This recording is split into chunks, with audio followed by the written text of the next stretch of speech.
Olá, amigos, mais uma vez estamos aqui e estamos ao nosso terceiro dia e vamos estudar hoje sobre mais uma cura de Jesus.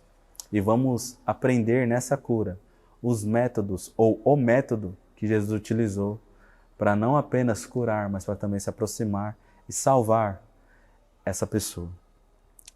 O tema da nossa lição hoje é unicamente os métodos de Cristo. E essa história encontra-se descrita no Evangelho de João, capítulo 5, do verso 1 ao 9, e também no Evangelho de Marcos, no capítulo 1, do 23 ao 28. Nessa história, muito conhecida por todos, Jesus ele vai curar um paralítico que estava ali no tanque de Betesda. Só que a maneira como Jesus faz isso é que enriquece a história. E a lição, ela destaca 5 pontos trabalhados por Jesus. Eu gostaria de destacar o primeiro. Jesus ele se misturava com as pessoas, com os desamparados. Ele não tinha nenhum receio em fazer isso, nem por conta dele, nem por conta das pessoas que o percebiam. Jesus não tinha vergonha de estar com as pessoas mais necessitadas. Ele também mostrava compaixão. Jesus sentia a dor das pessoas. Ele via o sofrimento e sentia o sofrimento que aquelas pessoas carregavam. Por isso que em toda a história da Bíblia não existe um momento, irmãos, em que nós não estejamos acompanhados de Cristo. Jesus sempre esteve conosco e sempre se compadeceu da nossa dor e do nosso sofrimento. O terceiro ponto é ministrar sobre a necessidade das pessoas, mas não ministrar no sentido de falar, e sim de agir, de tentar encontrar uma maneira de ajudar ou de amenizar a dor daquela pessoa. O quarto passo é ganhar a confiança, é estabelecer um vínculo de amizade e confiança com a pessoa. E o último passo é ajudar a pessoa, levá-la aos pés de Cristo.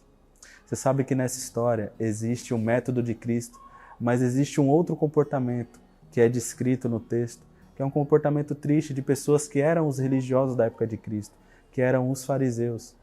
Você tem aqui o método de Cristo e o método errado, que é o método dos fariseus.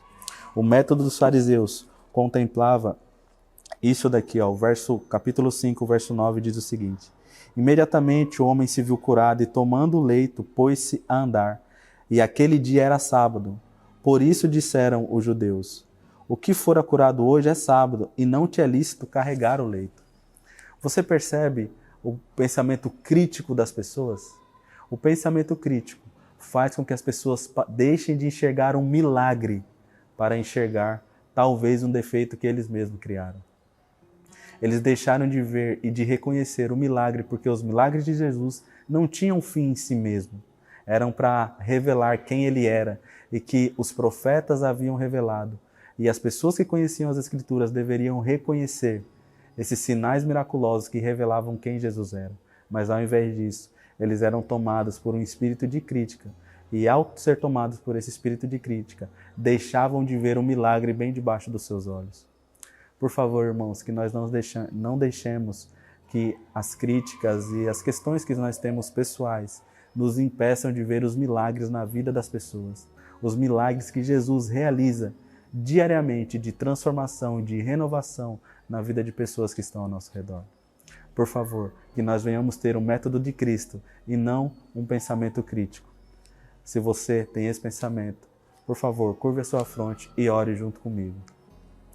Pai amado, Pai querido, em mais um dia nós estudamos a Tua Palavra e vimos e aprendemos como Jesus se misturava às pessoas, o seu método, a sua metodologia de estar junto, se importar, isso nascia do próprio Cristo.